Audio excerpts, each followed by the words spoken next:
Welcome to The First Turn. I'm your host, Hyena, and today, Llama and I are talking about This Week in Warhammer. We talk about the upcoming release for the Kroot half of the Tau army in 40k. We talk about the evolution of the hobby of miniature painting and about how things have changed over the years. We talk about converting models, getting started, learning techniques, and the general unrealistic expectations of the world when it comes to examples on the internet, and your personal progress, and more. If you like what you hear, give us a like, a thumbs up, subscribe, or share. Leave us a comment letting us know what you'd like to hear us talk about. Alright, let's get to it. So, it's another week of slow trickle of info.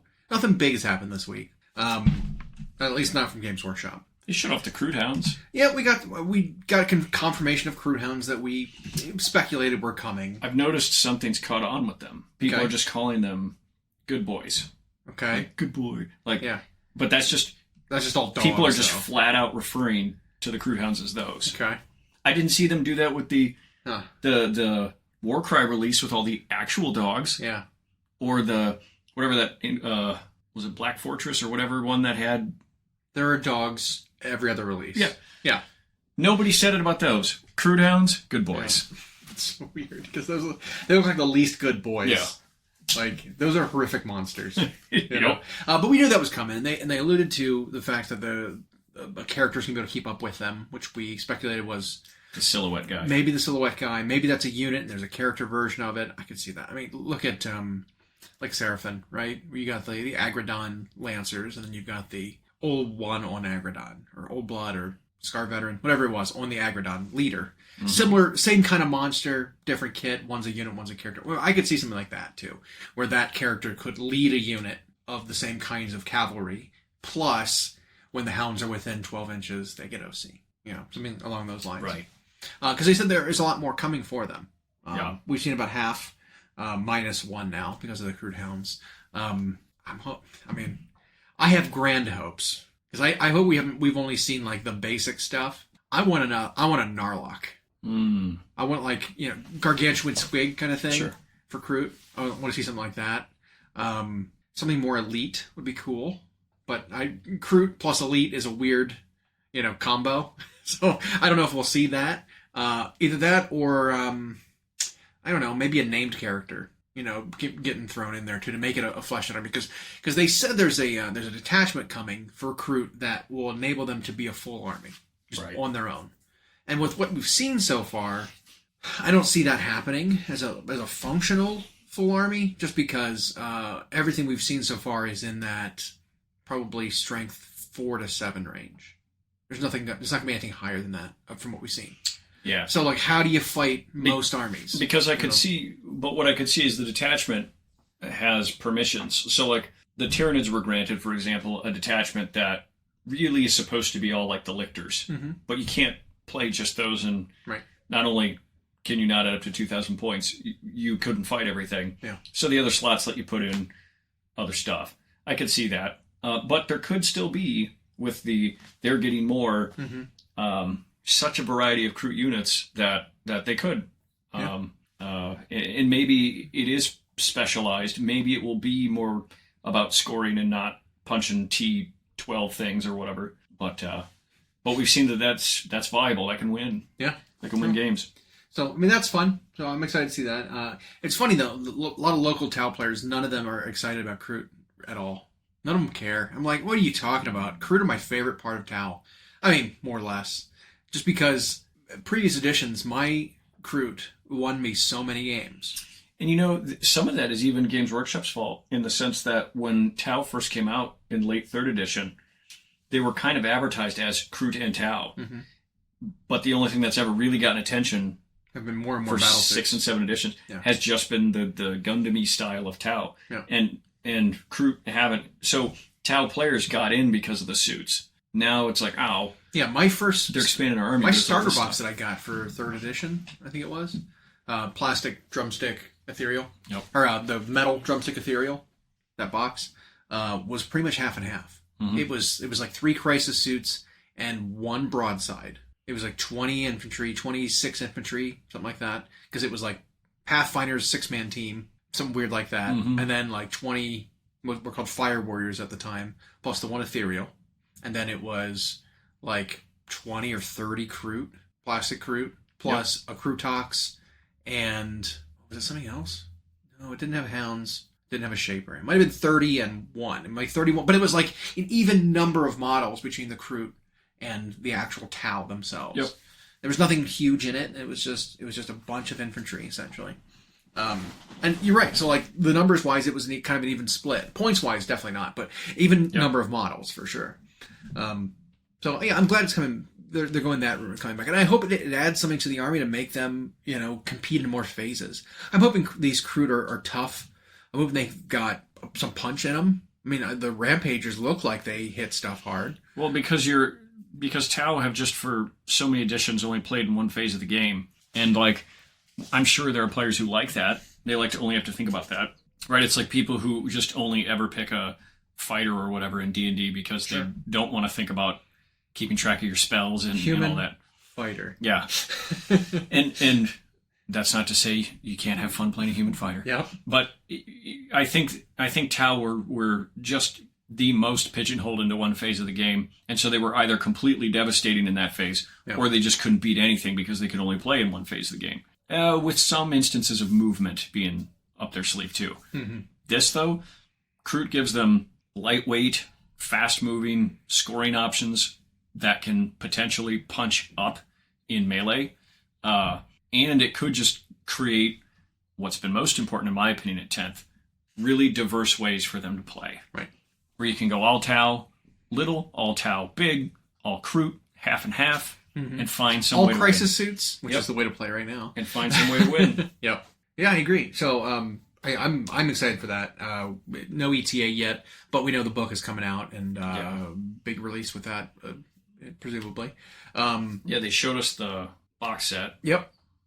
So we have that box already, and then there should be stuff outside of that we haven't seen. The Hounds, for example, aren't in that box. So we'll see what else there is. Like I said, I'm hoping for one big centerpiece-y kind of thing to come alongside. I think that'd be really cool. But we'll see. I mean, they haven't pulled that trigger in a while. You have a big centerpiece thing for an army. Because even like the Norn Emissary was more in the was more in like the Dread Knight or Morkanaut type. People wanted a Titanic Tyranid. They didn't get one. It's been a while though, because outside of Knights we don't see them that much right now. Yeah. Let's see what else we have going on. We had a spattering of news about things like. Was there much? There was another Horus Heresy character. Yeah. Who looks stuntier than ever. Yep. This guy is a Siegebreaker consul. So another consul of some kind. He's got a data sheet. For whatever reason, they painted him like Sons of Horus, which I feel like it's like, come on. Paint him like an Iron Warrior, like... Oh, sure. Like, why would you... come on. Yeah, Purdy's boys are the Siegebreakers. Right. Like, come on. We also got a teaser of a new... Some of the Black Library stuff that they've been showed off this week. There's a new, orc character for 40k that I think looks super sweet. Yep. I always like the Black Library characters, personally, just because it's like... It's not just a design they're pulling out of nowhere. They're basing it on something serious. So it's got that connection to be like, oh, okay, it's that. Kind of like they did with Drekkie Flint, who was the other character that they did last time. The Arcanaut Admiral, I think. With the triple gun. With the triple gun. Apparently, maybe he's got a new book coming out. Yep. But they did like a little fluff piece on him. Already has that model. And it looked like he was answering some Q&A questions right in style. I actually really enjoyed reading through Gormain. Gormain is his name? The gut judge for Fleshy Reports. They did one for him late last week. It was the same kind of thing. People were writing in rules questions for him. And he was answering them in a very, in-character Flesh Eater court kind of way, and it was a really enjoyable read. I really liked it. But I think they're kind of hinting at some of the questions they're going to be answering in the upcoming inevitable balance pass for AOS. The data sheet battle scroll, war scroll, something like that. The AOS equivalent of the data sheet. But but like some of the questions are ambiguous ones that they haven't really touched on in a while. And I think they're going to kind of cover those in that. And they were having fun with it, right? Having fun, answering them in a way in universe, maybe not giving the correct answer because some of them are nonsense. For example, one of the first questions for Cormain was, if I've got a model, essentially a model that's a big guy, and I've got it hidden behind something, and a little piece of his weapon is poking out or something, does that enable you to attack the model, in terms of line of sight? And the answer was, unfortunately, yes, but I have a solution. Cut the Troll King, which was the example, in half. Then he can definitely hide, and then I'll eat the other half. Okay, not a great answer in terms of like actual game rules. AOS 1, probably. But very funny, simple solution. I'll just eat him. Yep. So I thought that was really funny. That orc character from Black Library that they're doing on the 40K side, I don't know much about him, but he's been in stories before. Yep. I know he's at odds with someone he just refers to as Duh Big Mac or something like that. Oh, interesting. So we have a silhouette of a Big Mac. We have a silhouette, and so I wonder if there's a little play there. That'd be cool. I'm not sure they're actually going to release unique rules for him, though. He might just be a you can play this as a boss kind of thing, just a generic boss, but here's a cool model for it. Yep. Which, I'm fine with them doing that kind of thing. They sometimes have done that where they do like story mode rules, but in match play, he's just a this. Yeah, which would be fine. But you're right, absolutely good time, because we still haven't seen those three silhouettes. No. Those three main ones we still haven't Nope. gotten a glimpse of. So I expect that to pay off closer to Codex times for those three, because they are. And they're coming. The next three coming out. I wonder, too, if Chaos Space Marines are going to get something bigger, because we haven't heard hide nor tail of them. Is that the saying? Sure. Yeah. And sure. Yep. And they are kind of being singled out, it seems, to be released on their own. Because we've got Dark Angels out. At least the preliminary collector's edition book is out now with their box set. Yep. While not legal, because the official book isn't out, we still got a glimpse of what's in there. By the way, the points are very confusing because they released the data sheet at the same time as this book, so we don't know which points are really valid. Which leads me to say, don't publish points in books anymore. Again. Oh, we haven't just don't do it. Called for that at all. No. I would rather have a link or a QR or something Yep. you could scan just to go to the digital points in the back of the book, and then that will be a link to whatever the most recent updated points in a sheet on its own. Yep. For that army. And you can constantly go back and scan the same code over and over again and see the new updated points. Now, the precedent, if there is one, lately has been whatever they do in a data slate or digital is the points. Right. The book's not. So they just got to stop, like you just said, they've just got to stop printing them in the books. Yeah.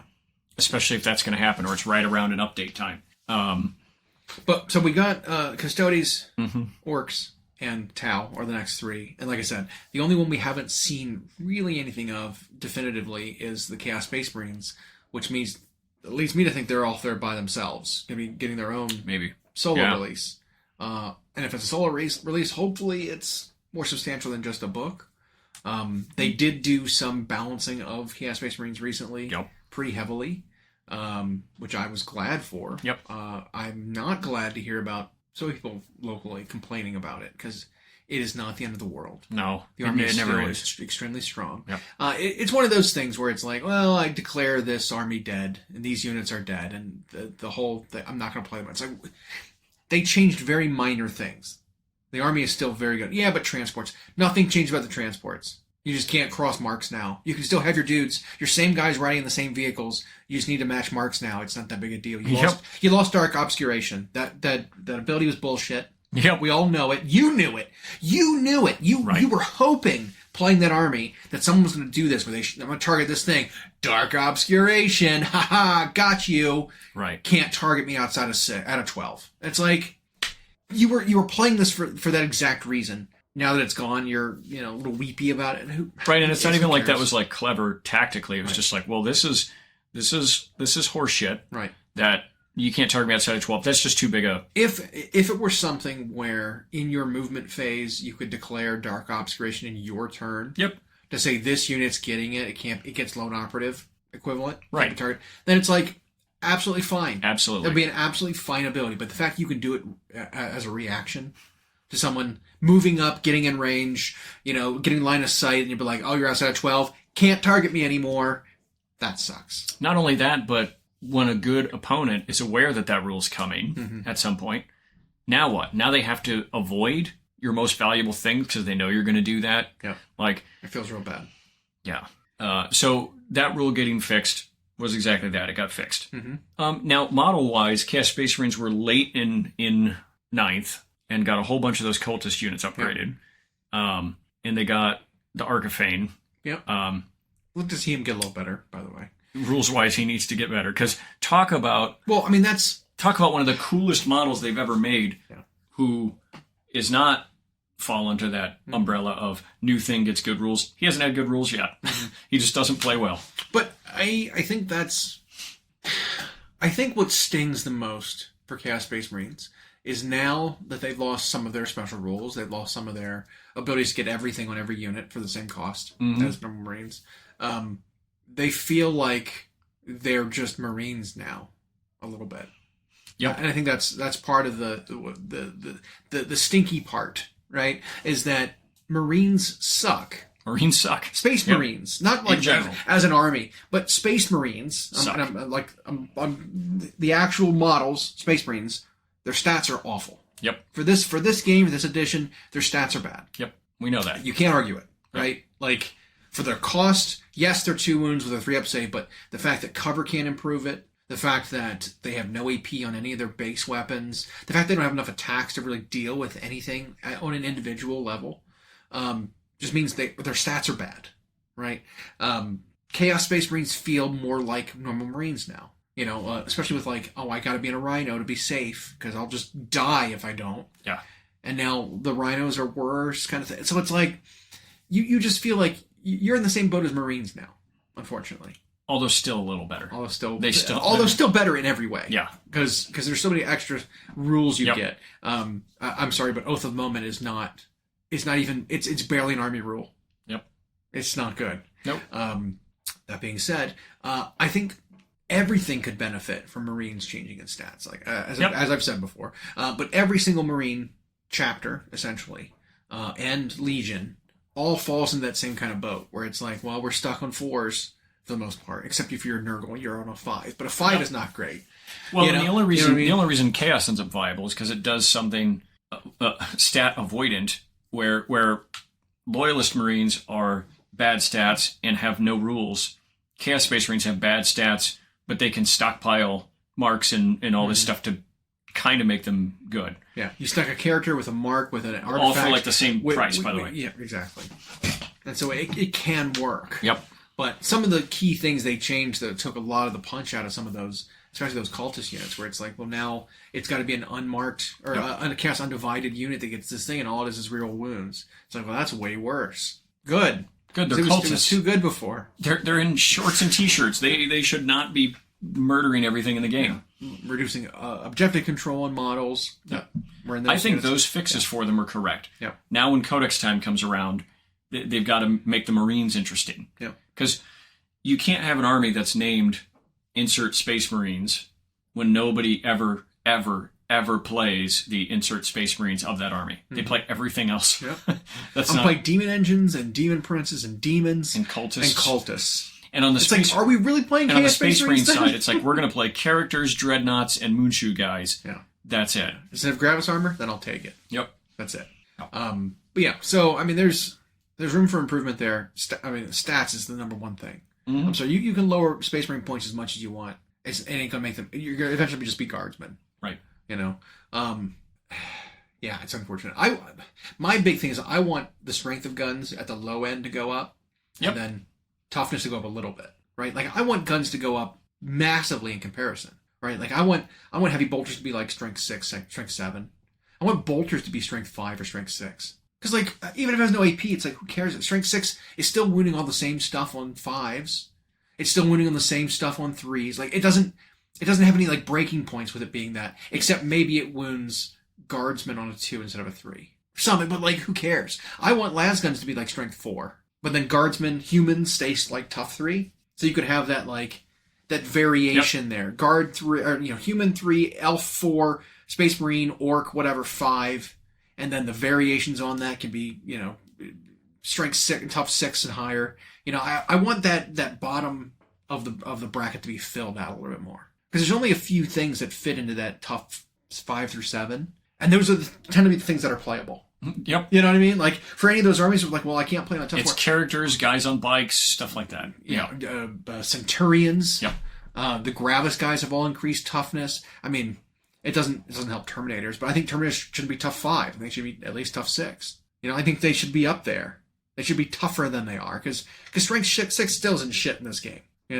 I wouldn't mind special rules of something like on all Terminators being like, if their strength is higher than their toughness, -1 to wound them.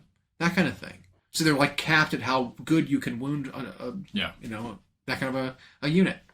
I would go crazy with it. I mean, we were talking about Catan and how that's a real sensitive subject for a lot of people, because they're very difficult to deal with. Mostly because they've got 4 different gates of defense that you have to get through to actually kill them. And it's impossible to do in one turn. Just the math does not work. Between the half damage, the negating damage on a 5, each point of damage on a 5, the regeneration in your turn, and then the fact they're like tough 11, and then have a 4-up invuln. It's like there's too many things. There's too many gates to get through to actually damage them, and you generally can't do that in one turn. I want to be like absolutely insane. I want them to go down from like tough 11 down to like tough 6. But I want their defenses to be so good that it's hard to hurt them at all. But if you do, it really, really matters. Like here, maybe not these numbers, but something similar to this. Make them lower tough. Make a lot more things wound them, right? But make it so that they've got like a 2-up invuln. I know this is gonna be crazy. Like a 2-up invuln, 2-up film of pain, but they've only got 3 wounds,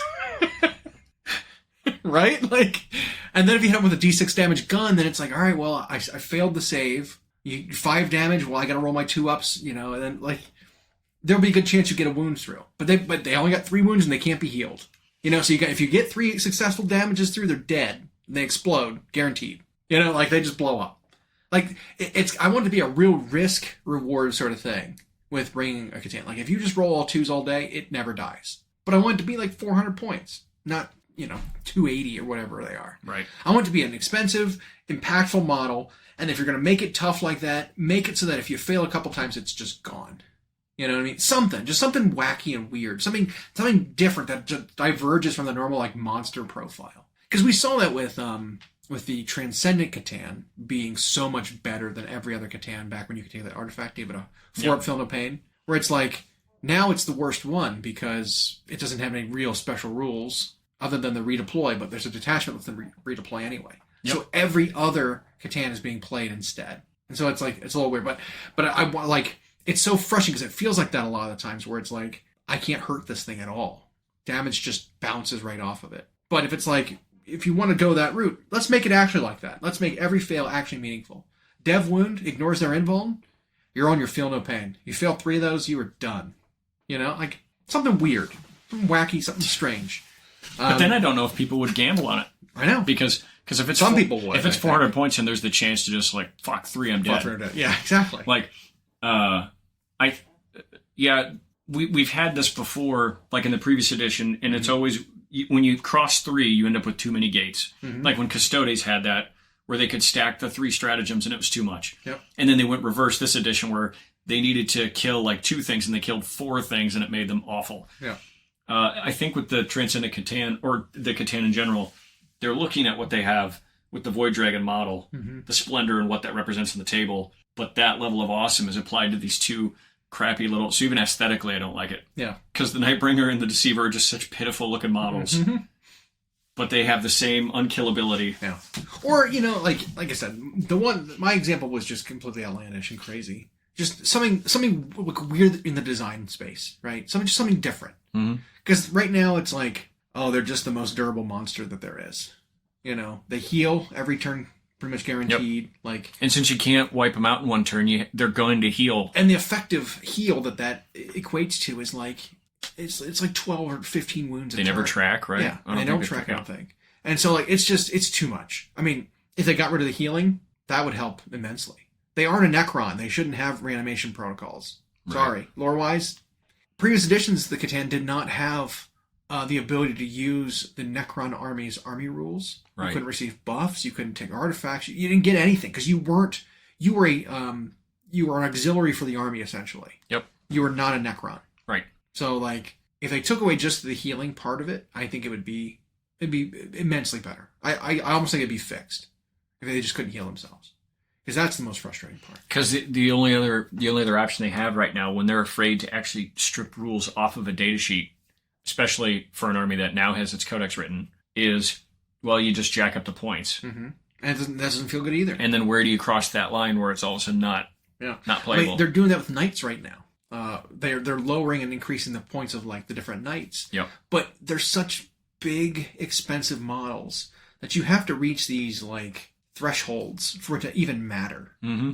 Right? Because if you lower the points of every knight by 10 points, well, how many models do you have total? 9. Well, that doesn't free up enough points to bring another knight of any kind. But if you lowered each model by 20 points, right, then it's like, okay, I can bring a whole other armiger now, or 2 whole armigers, something. There's like plateaus where it's like, man, these point changes really are significant or not significant at all. Right. And without more to the army, because Imperial Knights have 7, 8, 9 different big knights they can choose from, something crazy like that, and they've got 2 variants for their battle line. So if you change one of the battle line's cost, I mean, however many you bring in an army times that many points is how much you free up. There's no granularity there. No. You know? And so I know one of the biggest things with knights is they need some kind of like other required unit that aren't the actual knights themselves to fill the army out. To make them a proper, like we've always hated knights as an army. Yep. Because it's just I think most dumb, of the community has right? here, and there's the split between them. Yeah. People love the models. Sure. Hate the idea of it as an army. Yeah. And I think that's kind of there's a large consensus for that. It's also a massive gatekeeper. So if you're at a tournament and you bring a well-rounded list, right? Most other well-rounded lists, every single thing in your army has a purpose, whether it's objectives or killing certain units, whatever. If you're going into knights, there's a good chance that your well-rounded list, a third of it can't do anything. Nope. Because it's like, what are small arms fire going to do against knights? Wounding them on 6s? It's like, do I have a target? Nope. 0 targets that guess I better hope when I run over here I can score before the knight finds me. Or they shoot me with their 48-inch range assault cannons that just are perfect at killing infantry. So it's like, so knights are that kind of a frustrating army where it's like you either face that or you're like, oh, what happens if you're knights and you're going into mass dreadnoughts? Now you're in the same boat. Your knights can't punch hard enough to kill dreadnoughts, and dreadnoughts walk up and they punch you. They literally punch you. Like they come up and they whoop your ass. Like you can't. Yeah. So it's frustrating either way you look at it. Mm-hmm. And so like without more things to be able to balance in that army, it's just not. There's no balance that they can do that feels good besides changing stats of some kind. Or adding things to the roster. I mean, Chaos Knights are a little better because they've got like 6 different variants or 5 different variants of the armature, or their war dogs. Mm-hmm. So they have a lot more to choose from, and some of them might go up and some of them might go down, become more efficient than others because there's enough of them to compare to one another. Knights literally have a shooty one and a melee one. That's it. This might even be, maybe this is going too far, but I almost wish they would have made fewer variants of the Knights and just had them in like AdMech. Yeah. And then on the Chaos side, you do Dark Mechanic. I also think you should, like, AdMech's roster should be able to include a knight. Just by default. Not as an ally. Nope. Not as an auxiliary. Just like as part of the army proper. You can include a knight. That's your super heavy. You can bring one. Yep. Or, maybe one unit of knights, right? Whether that's a couple of armigers or one big guy. Something. Because it's like they make the knights. They build them. There are knight houses that are allied with the Mechanicum planets. Mm-hmm. That's where we get the Forge World ones, right? The Megara and the Styrex and all those ones. They're like, those are Forge World knights. Yep. I would prefer to see that. Or give knights, because they don't really have the option right now to bring like a decent amount of allies, whether it's guard or whatever, because they can do technically like Voidsmen mm-hmm. or the inquisitorial henchmen as like little units to go along with them. But I think you're better off just running more armigers than bringing those guys. But I've got a big problem with just the army construction intent in general. We've talked about this before. It's just bringing whatever you want is not a great system because it creates massive skew in what the lists can be. And like I said, with knights, there's just armies that just can't go into it. They can't do anything to it. No, well, at least not in a way that's fun. Like they can go into it technically at a tournament and like try to win on points, but it's like and win on points, but they're not having fun because running and playing like hide and seek is not like a fun way to play 40K.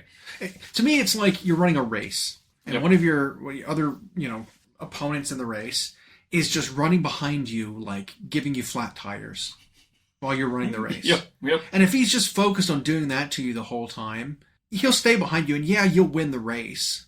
But did you have a good time there? Absolutely not. This guy was just fucking with you the whole time while you were trying to win. And he was the only one who got to be aggressive. He was the only one, and that kind of thing. And having offense is fun. It just is. Yeah. And there are armies. When we talk about armies that can't go into them, that's what we mean is where an army will sit there and be like, well, 1,600 of my points can't even go into them. Mm-hmm. And if the knight player gets first turn, they may just kill the 400 points of mine that can go into them. Right. And sometimes it's not even about list building either. Some armies just do not have the tools. Nope. Right? Some armies, the high strength gun they have is strength 10 in the entire army. Yep. It's like, well, how do you deal with it? Everything wounds them on 5s. That's not good math. Nope. And you can't even bring that many of that gun, probably. Exactly. So it's like, it just doesn't feel good. If every army had access to the type of tools, potentially the tools, to be able to deal with an army like that, then it'd be fine, right? But they don't. I mean, even Space Marines have a hard time because, like, their highest hitting gun is like a las cannon at strength 12, and usually it's a one-shot gun. Yeah, it used to be the boombox missile guys, but now they suck. Yeah, they're so expensive. Yeah. They're 40 points a model. They're so expensive. Or like melta-guns just being strength 9 is like, it doesn't cut it. It wounds almost everything on a 5 that it wants to shoot at. That sucks. Well, yeah, because I know. I mean, we kind of talk about this all the time, but that area at the bottom that you talked about making granular, it's like if they were going to give these new roles to plasma guns and melta guns, which are now the middle instead of the top end, like, well, then you needed to flesh out the targets they shoot at, so there's a bigger middle section. Yeah. Because right now those guns, particularly the melted type, just really don't have a role. Like they're not strong with hit vehicles, but they're too strong like to efficiently go into smaller things. It's waste on infantry, and their points are probably factored in. Yeah. So, yeah, I know it's a thing that nags at me about the game and right now. And to be fair, by talking about this stuff, we make it seem like there's this giant cancerous problem. Right. It's pretty small given what else the game is and is doing, but it feels like, boy, if this pimple were popped, that'd just be a nice bit of relief there. But let's see, on the AOS side, we've got the Mortark finally. Yep. Yeah, he's finally coming out. I mean, they showed us, and you're getting two, which was interesting because it was like, here's the free rules for these characters, but it's like, well, you already gave us free rules already. We've already seen this. When the box came out, we had the rules too. Like, three Usherons. Yep. No, I'm going to get one. Convert to I'm going to get one for sure. I've got some other conversions in mind actually that I kind of want to do. I saw a conversion that I thought was super cool from it was a YouTuber, Pete the Wargamer. Okay. And he did a conversion to create I'll call it a Gullrock, which was one of the old two-headed dragon Chaos two-headed dragons. Yep. And he used that as inspiration to turn Ionis Cryptborn. Oh yeah. That model into a two-headed dragon with being ridden by Eternus, Chaos Lord, basically. So it was a Chaos Rider on top of a Chaos Dragon, and it was really good. It worked really well with that pose because that pose is so like unnatural, where he's like almost like the Basilisk model, where he's snaky. He's very snaky up high, then his like chest is lower than his hips, kind of pose. I thought it looked really good. I think he used one of the Hydra kits too. Like the Charybdis. Yeah, where it's got like multiple heads. Because that was a late plastic release for them, and it still looks pretty good. Yeah. So we used like the forked neck to create like two-headed situation, and then use the heads from the dragons and like cast them up with adding extra eyeballs everywhere, using ball bearings and green stuffing like webbed flesh. Flesh. Yeah, that's a good way to put it. And I thought it looked great. Yeah, because Golrock's story was he had like merged with a Lord of Change, and his head split. Yeah. And so he was like half of each in both heads. It was super weird. Yeah. But I love that. I love that conversion. I thought it was super good. I think the conversion aspect of the hobby is, I think, some of the most impressive. Oh, yeah. I'm terrible with green stuff, so I can't pull off a lot of the ideas that I want. I just don't understand. I don't get it. How people are so good with it. Creating these sharp details. And often you see, like, the color of the putty or the green stuff they're using is, like, it's just odd. So it's like, am I just not mixing stuff right to get the consistency I need? Do I not have the right tools to do it? Because, like, it always sticks to me. And then I feel like when I put it in place that I want to, it's got fingerprints in it. Yeah. And then no looks like polished. Yeah, and then I leave it in place and I look at it later and it looks like it's melted. It's like, how? How are you supposed to make this work? And some people are every bit as good with Milliput, and now there's like 20 different versions of that. Some people get like Sculpey, like the modeler's clay that you can find at Michael's or Hobby Lobby, and they can do it with that. I don't know. Sculpting's just never something in my years and years in the hobby that I've ever really sat down and spent any time doing. I've only just gap filled. And I'm always impressed by it because sometimes you just know what you want to achieve and you can't find the bit to do it. And be like, well, that'd be great if I could just sculpt it myself. Yeah. Maybe it's worth taking a seminar at something like Adepticon. I can absolutely see that. Learning how to use green stuff. Because I show up with the green stuff and be like, do I just put it together or... and then I do it now? Like, with my fingers? How much time do I have before okay. I just don't know, you know? I feel like it's a guarded secret that... I mean, we see that all the time with like different painters' Patreons. There are like secret techniques that you can't get unless you pay for it, right? One of the ones we were wanting to test with was using like resin over top of like an air pocket. Essentially, I guess that's the way to put it. Whether it's a balloon or an inflated condom or whatever, whatever the thing is, it's something that that is full of air. It creates a surface for the resin to mold around, and then you can remove the bladder later and have the shape of the resin still there. Right, whether it's like a puddle splash. Or a broken glass dome of some kind, or energy shields, something that can use that. We were talking about using it to make clouds of dust and stuff. Yeah, where you make that then sticky, and then you do fine powder on it to make it look like it's a cloud being expelled from somewhere. I mean, the way you did it on your Juggernaut diorama worked.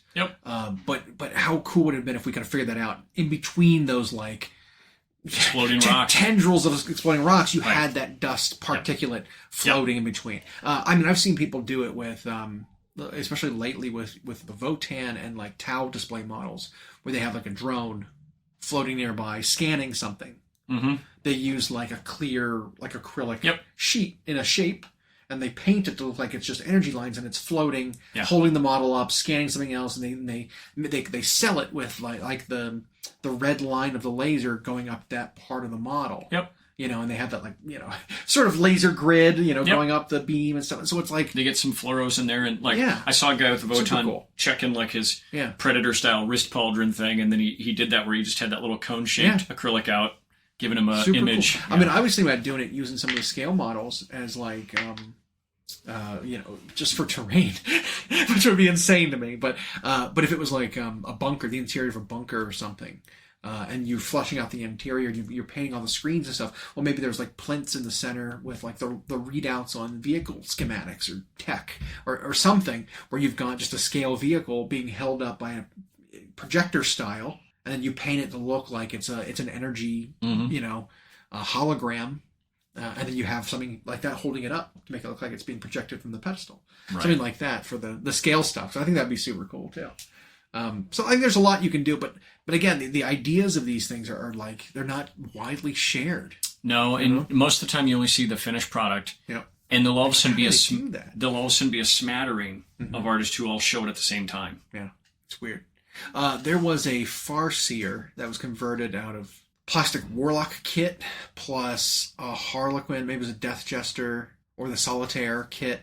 And I'm sure you'll remember the model because I think it was placed really well in a Golden Demon or a Crystal Brush one year. But it was like an action pose of a Farseer, face mask on, and there were like bubbles floating up from the bottom. Yep. Where it was like they were like suspended in these little like wavy. I don't know. It looked like they were like levitating bubbles of energy, and they were like blue. That one was going around at that time was a new technique people with discovered the microbeads, all over the place with microbeads and like melted plastic to create little tendrils and making things float like that. Like you saw it everywhere. Somehow everyone was kind of on that at the same time, was finishing their display models with this technique all at the same time. You saw it everywhere, and then I haven't seen it since. Yep. It's so weird. It's the movements in art, right? Yeah. And that goes back as far as I can remember. There used to be, in the old days, where you just had still pictures on a grainy pictures on a blog, or you had DVDs of what these artists were doing. The old Wapple style. Well, like hot lead painting was one, and of course Jen Haley and some of those, but there were always things that they skipped even at the beginning of those. You paid full price for this thing and you're watching all their stuff and you could get the idea, but there would be parts of the beginning where it's like, well, I'm not going to explain how I reached my color theory on this or what I did for color theory. I'm not going to explain this part, and then they go into their process and you're like, ah. So that's the part I wanted to know, though. That's why I bought the DVD. Right? It's the secret village that's got something. And as far as these types of ideas, you'll see a really cool one, and you're right. There'll be like one person will like pioneer it, but within days there's tons of it, and you're like, well, based on the quality of that result, there's no way you did that 2 days after you saw it. So you've been doing this for a while. So a whole bunch of these artists were in on the movement at the same time. They discussed it with each other. They must have a secret Discord somewhere or something. And they share those ideas. And then by the time the rest of the community catches on, that elite group's moved on to something else you don't know about. Like, yeah. And like it's cooled off. And then it's like, oh, been there, done that. We've seen that already. Not exciting anymore. You know, there was a method that was using like flying stands to make icicles that I remember being blown away by. But that you don't see anymore. Or like encasing a model under ice was a fad for a bit. Yeah, it was underneath. It was like fingers sticking up out of the ice, and it was like clouded over. That was big for a bit. That went away. Like it's just really interesting that like it kind of moves on like that. I feel you could totally still bring back some of those, but you couldn't feature it. Right. I think that's the key. It almost has to be secondary now. Exactly. It has to be included because you need to get extra bonus points for including that type of thing, but it can't be the focus. So, like if you had like a diorama, right? Think about the blood on the water one with hunting the vampire, where the blood was flowing both directions up and down the river. Somehow. If that was like a more icy scene, and the river was frozen, for example, and you had the blood running down the ice, dripping off the icicles that you'd make. In that method, and you had the soul was coming out of it. He was drawing the soul out. You used one of those microbeads to represent the soul being pulled out. And then you had further down the river, maybe someone unrelated to it was dead underneath the ice, trapped. It would just be an auxiliary detail that you have to like include to get you bonus points to sell some kind of story in this scene that didn't matter. But like it'd be that kind of thing where you'd include multiple methods and multiple techniques and secret techniques that people have pioneered, and you conclude them all in one thing, but they all have to be subtle, and you won't have to notice them, right? You want people to see them and sell the effect, but not even notice what they're looking at because it's just in the background. And then you have beautiful painted models that are the centerpiece. Yeah, and secret techniques aside that they're hoarding from the rest of us, it's still inspiring. Like you see that, and you'll first be like, why didn't I ever think of that? That seems like such a simple way to execute that. Well, it's funny. You look at art galleries, right? You see like a simple, dumb painting in an art gallery that's just like a giant white canvas and then like a black like smear across it and like one red dot. You're like, I could do that. It's like, but you didn't. That's the thing. You didn't. But you didn't. Right. You didn't think to do it because you didn't think it was going to net you millions of dollars. That idea never crossed your mind. Exactly. And now it's like, yeah, you could replicate it now that you've seen it. Now people are like, oh. But now it won't be anything. Right. You know, like the fact that the person pioneered this just simplistic thing Mm-hmm. gets them the acclaim. Yep. You imitating it is like, no. Even when you see classic, quote unquote, art like that's at an appraiser type thing, they'll be able to tell that from not even necessarily a knockoff, but it's like, well, that artist did this, was one of the first to do it, or at least get recognition for it. So everything else during that era was just kind of like replicating that movement, not worth as much as like the one. Even that though it might be a knows. better painting, Might be. doesn't matter. Yep. Yeah, it's really weird, and I kind of feel like it's a little bit of that in the painting world right now because like so many people are getting into painting. Mm-hmm. It's everywhere. Yeah. I mean, like so many more people are, Mm-hmm. and it's getting to the point where like there's so much talent now that it is really hard to keep up. It's hard to compete. We have a buddy who's going for Golden Demon, and while he's a very good painter, he's been out of the painting game for a long time. Yep. And there are just techniques that I feel like are common in the toolbox now that he doesn't know. And he's going to try to like basically submit a Golden Demon entry this year using methods from like 10 years ago. And I just don't think it's going to impress anybody. It's going to look great. It's going to be clean. It's going to look good. But I mean, it's similar to like winning Golden Demon entries from previous years. You look at them now, it's like this would not even have gotten a second look in today's painting world. Well, you'll have some that will like, but you can count them that stand the test of whatever. Sure.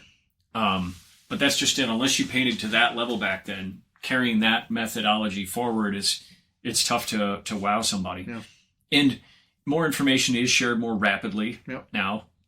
It just shows up in your feed if that's what you follow, and so it is hard to be original, but it is still inspiring. But I just feel like I never get around to another project by the time that movement has run its course, and so I don't get to take part in it. Because even when I see one that I think I could replicate and maybe even tweak it in a way that nobody thought of, and it's like I could make a very interesting. It's like, well, everybody's moved on from that one now, so yeah. Yeah, that's just the painting, miniature painting right now. Yep. It's a hot thing. It's hard to keep up with. There's so many good people out there that it's tough to like really stand out. But I think also part of it is just Instagram, right? Yep. Instagram, whether you're looking at photos of puppies or women, right, or models and painting and art and artists of any kind, you have to take it with a grain of salt because it's like, well, how much of this is edited? How much of it is not real? How much of it is filtered? How much of it is, trickery of the camera? Because a lot of those things are that. Yep. That it's like getting discouraged because yours doesn't look like that. It's like, well, nobody's looks like that. And you know what's what's interesting though, and this maybe isn't something for the show, but like there's something to that in every genre, not just art. That the things that people tend to follow on something like Instagram, they love to follow it and look at it, but there's nothing rewarding about looking at it, and so they have to keep looking at more to I don't know, get that dopamine hit or whatever, and then they realize they're not accomplishing that or doing that with their version of it, which makes them feel down, and so then they run right back to it to like try to get it up again. So it's like this it's like a whirlpool. It's this self-defeating kind of cycle sometimes, and I think you have to get away from the consumption and get to the execution for sure. But it's still really unrealistic expectations. It is, because it's like I don't care how much you work. Sometimes you can't replicate. You can never get there because they aren't real. Sometimes they're not real. You know what I mean? Like you're trying to achieve something that actually doesn't exist because this has been filtered in such a way that it's impossible. Like you literally cannot achieve it. Right. That it's like you're aspiring to something impossible, and while that's might sound like that's a noble ambition. It's like, yeah, but because you never achieve it, you can't achieve it, you're never going to succeed. Right. Like you can be the best painter in the world, but if you can't get there, I don't know. It's just really interesting. So like, I would encourage people not to look at Instagram. Or at least spend way less time away from it. Like, look at stuff in person, like. Absolutely. And so that's one of the things that I was kind of getting towards is the models that you see in the cases at a competition, in person versus perfect angles, perfect lighting, filters, whatever that you see online. Right, and they're using their photo editing software, and right. It is kind of eye opening when you see it, the same model in person as it, because you're like, oh, seeing it in person, it's like, okay, this is totally achievable. Yes, I get it. Yep. Whereas you see it in the photo booth on like Instagram, it's like, how, right? You know, and so like that being said, right, like our buddy's models that he's doing look really good in person. I mean, maybe this is the level that you could see some stuff online as being like filtered and it turns into that. But like, it's going to look good. I just don't know how it's going to hold up towards other things in person is what I'm kind of getting at. While he's very good, but it's just a big question mark. I don't know. This could also be, it's like that find out where the bar is. Yeah. So when you've been away from it for a while and you come back, sometimes some people might think this is counterintuitive. Sometimes jumping right back into competition like that is good because you're finding out where you are and what you need to work on. Right. And I hope if that's the case, if when his piece is done, if it wins something or not, that's what he finds out is where he is.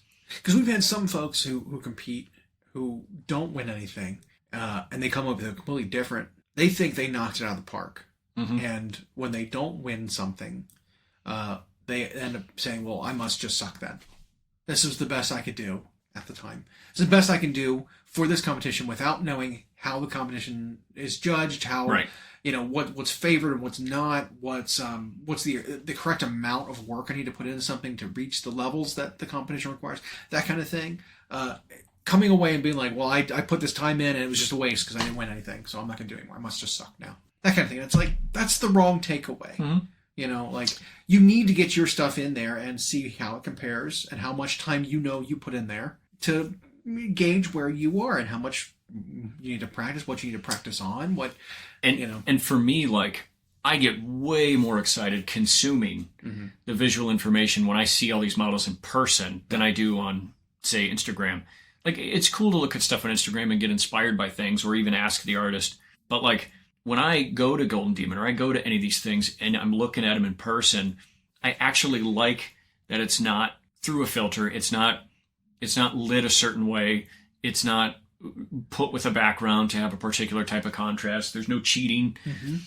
I actually think the really good looking stuff in person ends up looking better in 3 dimensions than it does on social media. Plus, I actually like when I can look at it and see maybe what technique was used. Maybe you can pick out how the brushwork was done.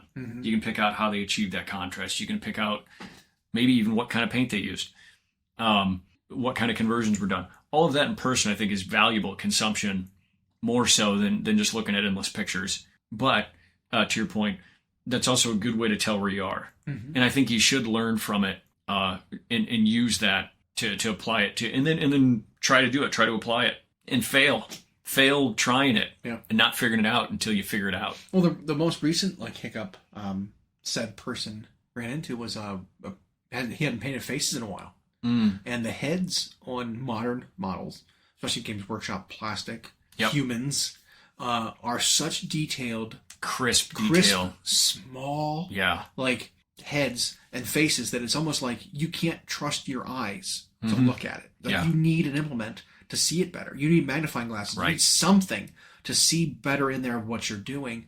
And then if you're not used to, the fine motor skills necessary to paint that face, I mean, he was getting frustrated just trying to paint the eyes on, because he hadn't painted human eyes in a while, right? And so it's like, it doesn't get any easier. It's always that hard. Yeah. It's just knowing, doing enough to get the reps in to have done it where, you can accomplish it both successfully and meaningfully on your competition piece.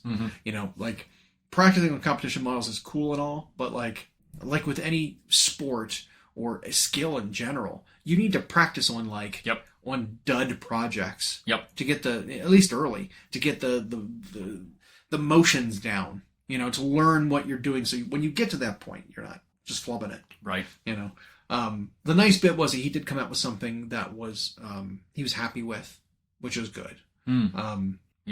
But like I said, I wonder if they're going to value as judges old style techniques. Maybe there is something timeless about some of those painting techniques that were invented early on in Warhammer. Yeah. Maybe there were ones. I mean, layers and glazes will always be used, Yeah. and it's not even. Sometimes I'm sure the judges will look at something that's finished and they wouldn't be able to tell what technique was used, but there's certainly new aesthetics, that I think, because the way, for example, NMM is done now on sharp edges is very different than the way it used to be. That's not to say the old one didn't look good, but the variation before, you typically did like a dark to light gradient or even checkerboarded it if it was like a two-sided sword. But now you want to do primary, secondary, tertiary reflections all over the place. So, but it's not that much different, right? You take those checkerboards and you shrink down some of the squares. Yep. Instead of it being like the entire blade along this length is reflecting, Right. Now you focus it more towards the edge in a much smaller, almost maybe even like a starburst kind of shape. Instead of that square, you squeeze in the sides into the center, and it creates like that reflective spot. Yeah. Or I've seen a lot of NMM now be full blade gradient. Yep. From base all the way to tip is just one smooth gradient, and then towards the end is where like the reflection hits like that middle like that curve of the blade. And I think that looks better than that. I've never liked the power sword look. No. Where you're like, I'm gonna take an airbrush. I'm going to do this black. Yep. I'm going to do this white. In the middle, I'm going to do it blue. Right. And it goes like this gradient back and forth. The checkerboard you were talking about. This back and forth between black and blue to white. All the way up the blade. I'm like, I've always thought that was silly. It worked for me for like power swords. Because it's like, this is an unnatural material. Right, it's not even like metal. It's not even metal. Yeah. Like you're seeing an energy field or something, warbling across the blade or something. Like I could suspend disbelief to make that work in my mind. But when you have that sort of pattern on just like a combat knife, it's like it doesn't work. Like I don't like it. I think it looks weird. I'm glad we've kind of moved on from that into more realistic. It's more like updated styles even more than techniques, because they'll use the same brushstrokes to achieve that. But now it's like the style is creating contrast that's readable to the eye as the material they're creating. But then they're doing contrast within a space, within an object, within an ambient. With an overall, focal point of the light. Like it's this highlight down here on the sword is different than the highlight up here on the sword because it has to follow the shape of the object. And then, so this highlight down here is a different color. It's different. And then people size. are doing reflective and yet it's working in 360 degrees of space. Yeah. So it's art concepts now and not like just painting an object to look like an object. It's like I said, I mean, probably episodes ago, weeks ago, months ago, whatever.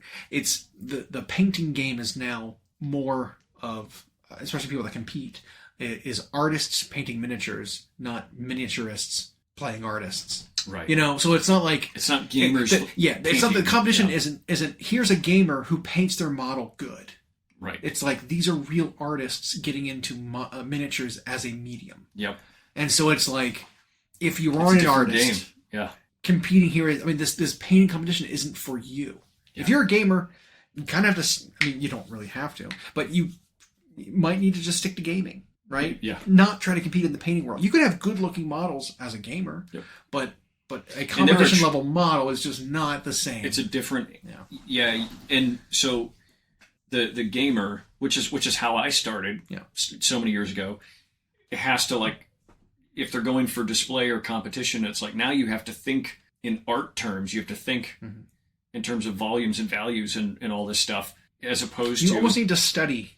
You need to learn. You need to take classes. You need to be educated on artistic, theories. You can't just like... And they design the models well enough, and not even just Games Workshop, but a lot of companies design the models well enough now to lean... Like they design them in certain ways to lean to being painted and not just played. And so, you have to really think a different way. But I think for anybody like the individual we're talking about who's coming back to it, it's a good way to like shake off some rust. Don't set expectations high, but go in and learn. But also don't get disappointed. Yeah, I mean, this individual is pretty competitive. Yep. Like he likes to when he likes to do something, he likes to go hard, right? Like we've played games with him. We know how he plays games, and it is 110% in whole hog. Mm-hmm. Like try as hard as possible. And so, if you were to try that hard and then come out with no results, I mean, it could be, time to hang up my apron kind of moments. Potentially. I made one comeback attempt and yeah. But I mean, learn more, improve, keep going. I mean, and that's especially with like so many new players coming in who want to learn how to paint now. I've talked to a lot of people, and I feel bad sometimes because I feel like I'm talking over their heads, even when I'm using simple terms, because you kind of forget that not all people know painting as well as we do. And I've tried things. And so like when I tell them to like, well, if you want to improve this, you need to do this to it. And they're like, I don't understand. Why do you want me to do that? This is a highlight. It's got to be white. It's like, no, you're highlighting green. Right. You edge highlight with white. This doesn't look right. Right. Go back and glaze in some kind of color. What is glazing? Jesus Christ. Use a contrast. Tint the edge a light of the color you're try it that way. Like do this kind of thing, and you'll see like that. Like white is not the answer for this type of thing as an overall sort of thing. You need to tint the white after you're done. That's a good starting, because like especially fleshy stuff. Like I was giving advice to a guy who was doing a grand clean one, and while it looks good, especially for like a kind of one day sort of thing, it looks fine. He was trying to go in and do some of these highlights, and it's like the skin is just so flat and boring because it's mostly just Caliban green. Okay. That he's trying to go back in and highlight some of it. It's like he's dry brushing in like whites onto this green. I'm like, well, you're not making it look green anymore. You're completely changing the value of it. It's become desaturated here. You need to go back in now that you've created these massive contrast spots. You need to go back in there with your midtones and turn this back into green, because you've lost the effect of green. Now you're like, I don't know, it's ashy now. Chalky. Like it's not what you're going for. It doesn't read the way you're looking. And so like he was trying to wrap his head around like why he needs to do that, and it was like, just do it and try it. Trust me. And so like it's that kind of thing, trying to explain some actual artistic things to people who aren't keen on it. And we can take it for granted when you get so steeped in the culture, you step outside of it and try to explain to someone, and you think, well, I'll use this simple terminology. It's like, well, I just used a bunch of words that they don't have in there. Yeah. And so a lot of times I'll tell people, all right, we're painting Monday. Just come in that day. Mm-hmm. I'll show you. Like, because it's easier than trying to explain it to you. It's like, here's a tutorial. Here's a video that I know of that does it. Right. Just like, come in, I'll show you. It takes 1 minute. I'll show you what I mean. Or I mean, going back to like balance stuff for games too, like because we're so steeped in it too. Mm-hmm. People lose a little perspective on like what a small change means. Yep. An outside observer hearing changes to a game, they might say that doesn't sound like anything different to me. That it's meaningless. Because when I try to bring up the granularity of stats to people who have started in 9th or 10th edition, who haven't played for very long, right? I talk about the granularity of the stats needing to change, and like it's just a lot of times just blank stare. I mean, like, I don't understand what you mean. And it's just like, how do I explain this to someone who just doesn't get it? Like, it's very small differentiations to create breaking points, matter a lot. Even though it feels like it's this big. Yep. It's like a very small thing, but when you know the ins and outs of it can make a big difference. But taking a step back from that, you look at it and it's like, okay, none of this matters. You know what I mean? It's from an outside perspective, it's like these two images look exactly the same to me, with the changes being made. So, but I feel like that's anything you get really into, right? Like everything has its own language. Everything has its own language. When you know the minutia of anything, very small things can make a big difference in your mind, but mean nothing to other people. Yep. It goes like that from art to trades, job performance, cooking. Yep. Anything. I mean, there's a massive difference between adding heavy cream or cream cheese. Like when you're making, there's a big difference between two things that are basically the same thing, because one kind of comes from the other, but big differences. Yep, and there's a big difference between just flopping a low-grade piece of meat on a heat source and buying a high-grade piece of meat, treating it correctly, seasoning it properly, having it come up to room temp, brining it, all that stuff. Makes it very different. Might not seem like it's a difference, but when you're very experienced with it, it makes all the world. I am very experienced with food. I would like to go be more experienced with food. I can point out right now that I know I need some. I need to go get some experience. Thanks for listening. We hope you enjoyed. Check out our new episodes every Friday on Google Podcasts, Spotify, and Audible, or on Podbean. You can also follow myself and Llama on Instagram for more. We are at Hyena Paints Minis and at Llama Paints Minis.